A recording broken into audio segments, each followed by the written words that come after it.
Yo yo yo, salut les turfeuses, salut les turfeurs, bienvenue pour un nouveau pronostic de Benoît Requin. Ok, place au pronostic du quintet du mercredi 7 juin, direction Laval pour le Grand National du trot attelé, 2850 mètres, 16 partants, réunion 1, course 7, indice de confiance 3 sur 5.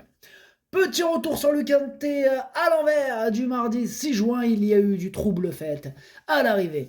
Ok, c'est parti, on commence le pronostic et on commence avec le numéro 1, Horace du Goutier. On écoute l'entraîneur Hugues Montulé. Horace du Goutier a gagné de très bonne façon à Saint-Brieuc pour son entrée dans le Grand National du Trot. Après un tour au calme, j'ai durci l'allure en face et il a bien fait. Il n'a pas été revu depuis 1 mois et demi, mais il est bien au travail. Il court bien frais, de plus. L'opposition est plus relevée cette fois. Il est encore mieux à gauche. Il a un très bon rôle à jouer. Eh bien, ce numéro 1, c'est tout simplement mon préféré. Je l'ai bien sûr installé en tête. Ce numéro 1, Okiniri. On enchaîne avec le numéro 2, Impressionniste. Et on écoute Louis Baudron. Impressionniste pouvait courir Vichy lundi, mais j'ai gardé le plan initial à Laval, une piste qui lui réussit bien. Cela évitait aussi un plus long déplacement. On a essayé plusieurs fois pieds nus, mais il n'est pas à son aise ainsi. Aussi, il évoluera déféré des postérieurs, il est bien placé en tête, c'est un 5 ans.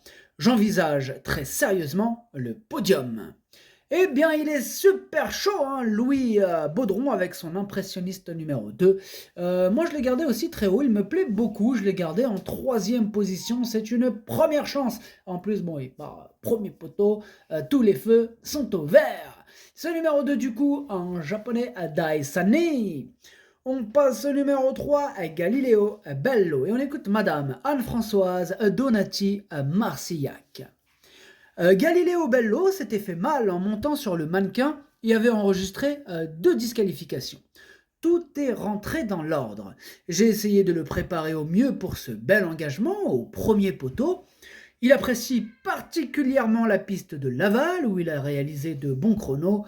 J'y compte. Eh bien, elle aussi, elle est plutôt confiante, Madame Anne-Françoise Donati Marcillac avec son Galileo Bello, le numéro 3.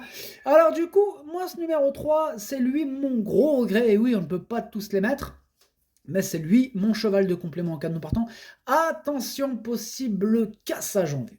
Ce numéro 3 est Kokai. On enchaîne avec le numéro 4, Audi Partner. Et on écoute Mr. Malgrist. Audi Partner court à 1 mois, mais il est prêt le matin. Il me donne entière satisfaction au travail, il répète toutes ses courses, il est capable de suivre tous les trains et placer sa pointe de vitesse, il est sérieux et détient une belle chance ici. À moi, il me plaît beaucoup ce numéro 4, je l'ai gardé assez haut, je l'ai mis en quatrième position, il peut faire mal. Ce numéro 4, Yo Me. On passe au numéro 5, Festif Charmant, et on écoute Cédric Terry. Festif Charmant vient de prouver à 2 reprises qu'il était revenu au mieux après plusieurs mois d'arrêt. Ce repos volontaire lui a fait le plus grand bien. Dernièrement à Toulouse, il n'a été devancé que par Astronaute. Certes, le lot est très bien composé, mais il est en forme et idéalement engagé au premier échelon. Il ne doit pas être négligé car il peut s'immiscer dans le quintet avec un bon parcours. Et oui, tout sera une question de parcours avec ce numéro 5, Festif Charmant. Alors, moi, je l'ai pas retenu, c'est un regret, c'est mon deuxième cheval de complément en cas de non partant.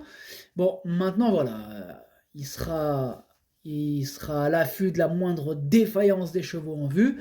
Bien sûr, avec ça, il faudra rajouter un excellent parcours, et là, on pourrait peut-être le voir pointer le bout de ses naseaux.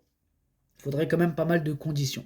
Donc, ce numéro 5, cheval de complément, deuxième cheval de complément. Ce numéro 5 est Domenico Kai.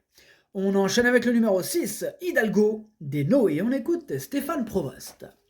Hidalgo des Noé a préparé cette course avec soin. Physiquement, il est très bien. Depuis 6 mois, il a très bien évolué. Ici, il part en tête. Gabi est en pleine forme, hein, comme le cheval.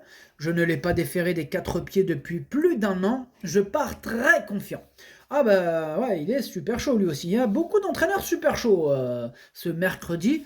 Donc ça risque d'être disputé cette histoire. En tout cas, ce numéro 6, moi je ne suis pas aussi chaud que l'entraîneur, mais je l'ai quand même gardé. Moi je l'ai plutôt mis en bout, je l'ai mis exactement à la 6e position. Ce numéro 6, Dokei. On passe au numéro 7, Geisha Speed, et on écoute Jean-Philippe Monclin. Bah, il n'y a pas que les entraîneurs qui sont chauds, il y a les enfants aussi. Hein. Ouah, il est super chaud l'autre derrière, vous l'entendez ou pas? Enfin bref. Alors du coup, on disait ce numéro 7, Geisha Speed, et on écoute Jean-Philippe Monclin. Il est trop chaud. Geisha Speed alterne les deux spécialités avec une belle réussite. J'ai préféré cet engagement à la limite du recul à celui de la roche posée, où elle devait rendre 25 mètres. Elle est performante lorsqu'elle se présente à un mois d'intervalle, pardon. Le lot est bien composé avec des chevaux comme Horace du Goutier ou Impressionniste, hein, mais elle devrait terminer dans le quintet. Eh bien, moi, ce numéro 7, je l'ai retenu, mais plutôt en bout de combinaison. Ce numéro 7, Nanaï. On enchaîne avec le numéro 8, Esalio Smart, et on écoute Cyril Buigné. Esalio Smart effectuait une rentrée vendredi et il a laissé une très bonne impression à son driver. Il a fourni une fin de course encourageante après avoir dû patienter à l'arrière-garde. Cette sortie lui a fait du bien. Il est plus réveillé. Je suis content qu'il puisse participer à cette épreuve à domicile. Il va courir en progrès et je compte sur lui pour accrocher une place dans le quintet. Eh bien, ce numéro 8, moi je ne l'ai pas retenu. Par contre, petite info, là dans ce quintet, j'en ai écarté pas mal. Hein. J'ai écarté pas mal de chevaux, j'en ai écarté 1, 2, 3, j'en ai écarté 5. Ce numéro 8, il est tout seul sur ma petite liste des possibles casseurs de tickets repérés. Voilà, donc il n'y a que lui. Donc voilà, il n'y a que lui qu'on va garder à l'œil. Le reste, pour ma part, je les ai écartés. Donc ce numéro 8, Kiken. Bon, on commence avec les chevaux qu'on a écartés. On commence avec le numéro 9, Derby du Dollar. Et on écoute Stéphane Provost. Derby du Dollar rend la distance à de très bons adversaires, ses ambitions seront très limitées, il va garder ses fers, il sera plus compétitif dans les réclamés cet été. Bon, il n'est pas en mode course, il rend la distance, je l'ai écarté, énorme non pour ce numéro 9. Ce numéro 9, Caqueux. On enchaîne avec le numéro 10, on écoute Jean-Michel Baudouin qui nous présente Falco d'Avaroche. Falco d'Avaroche a souffert d'une sème après Saint-Brieuc, aussi il va rester ferré ici. Il rend la distance dans un lot bien composé, sa tâche s'annonce délicate, il sera plus compétitif lors de la prochaine étape à Langon. Bon, pareil pour ce numéro 10 en mode ferré, il n'est pas en mode course, hein, donc c'est pas une course visée, je l'écarte. Ce numéro 10, Caqueux. On passe au numéro 11, Goéland Dauphin, et on écoute Christian Bijon. Goéland Dauphin suivait Gaspard d'Angy avec des ressources croisées lorsqu'il a été gêné par une chute. Il aurait pris une part active à l'arrivée. Il est resté au top et la piste plate de Laval va l'avantager. Ce n'est jamais facile de rendre 25 mètres, le lot est bien composé, mais il détient encore une très bonne chance. Bon, on repasse sur les chevaux que j'aime bien. Là, ce numéro 11, moi, il me plaît bien. Je l'ai gardé en 5e position. Malgré la distance, il est capable de nous faire un petit truc sympathique, une belle petite fin de course. Moi, ce numéro 11 me plaît bien. Donc, ce numéro 11, Doi. On passe au numéro 12, Hip Hop au fort. Et on écoute Christian Bijon. Hip Hop au fort a dû éviter un accrochage au début de la ligne droite au croisé, ce qui lui a coûté le premier accessite. Sa course était très bonne, il est resté au mieux et retrouve des conditions de course favorables. Il a usé du pied en dernier lieu et je veux garder le déferrage pour le prix René Ballière, disputé le 25 juin, ferré très léger, il garde son mot à dire. Bon, il est ferré, mais ferré très léger. Bon, j'avoue, il serait déferré des 4, j'aurais gardé largement plus haut. Il y a juste pour cette raison que je l'ai gardé en bout de combinaison. Voilà, c'est la seule raison. Ce numéro 12, Hachi. On enchaîne avec le numéro 13, Figaro de l'Arrêt, et on écoute Sylvain Rouget.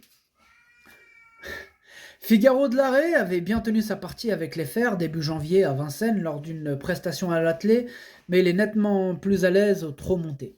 Cette course deuxième échelon n'a rien d'évident face à des sujets de grande qualité et en pleine forme. Il restera ferré, il est préférable de le regarder courir avant de le revoir dans l'autre spécialité. Bon, sa discipline de prédilection, c'est plutôt le trot monté.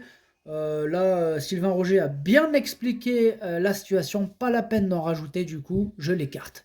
Ce numéro 13, Caqueux. On enchaîne avec le numéro 14, Happy Valley. On n'aura pas les commentaires de l'entraîneur, c'est Philippe Moulin. Il est parti pêcher tout seul. Bon, bah c'est bien, tout seul aussi. Hein. Il a besoin de personne, hein. Philippe Moulin, il s'éclate, il s'amuse tout seul. Petite canne, hop, petit bateau, c'est parti. Bah, amuse-toi bien, Philippe, amuse-toi bien. Ce numéro 14 me plaît beaucoup, je l'ai gardé très haut en deuxième position. Ce numéro 14, Watashi no Nibame no Okineri. On passe au numéro 15, Doux Parfum. On écoute Guillaume Gillot. Doux Parfum n'avait pas démérité à Bordeaux, même s'il avait coincé dans les derniers mètres. Il était devancé par des plus jeunes et des meilleurs que lui. Il a connu un petit problème après cette sortie et je ne vais pas pouvoir le déférer. Bon alors dans cette configuration, je vous conseille de l'écarter même s'il est bien engagé. Ouais bah c'est ce que j'ai fait. Moi ce numéro 15 je ne l'ai pas retenu, j'en ai préféré d'autres. Voilà donc là aussi bien expliqué. Merci Guillaume. Ce numéro 15 à Caqueux. Et on termine avec le numéro 16, Écureuil Génilou, et on écoute Louis Baudron. Écureuil Génilou effectue sa rentrée seul aux 50 mètres. Il restera ferré pour l'occasion, dès lors il lui sera difficile de se mettre en évidence, même s'il a un peu de travail derrière lui. Il a le meeting de Cannes qui se profile avec 2 engagements intéressants, il est préférable de le revoir. Bon, il est tout seul à rendre 50 mètres, le pauvre, pas en mode course, ce numéro 16, je l'écarte. Ce numéro 16, Caqueux. Le pronostic, ça donne As, 14, 2, 4, 11, 6, 7, 12. Merci d'avoir suivi cette vidéo. N'hésitez pas à mettre un pouce bleu si la vidéo vous a plu. Pour accéder à tous mes tickets pour la course du Quintet, rendez-vous directement en description de la vidéo. À jouer avec modération. Bonne chance. Chopez-le-moi. Ciao.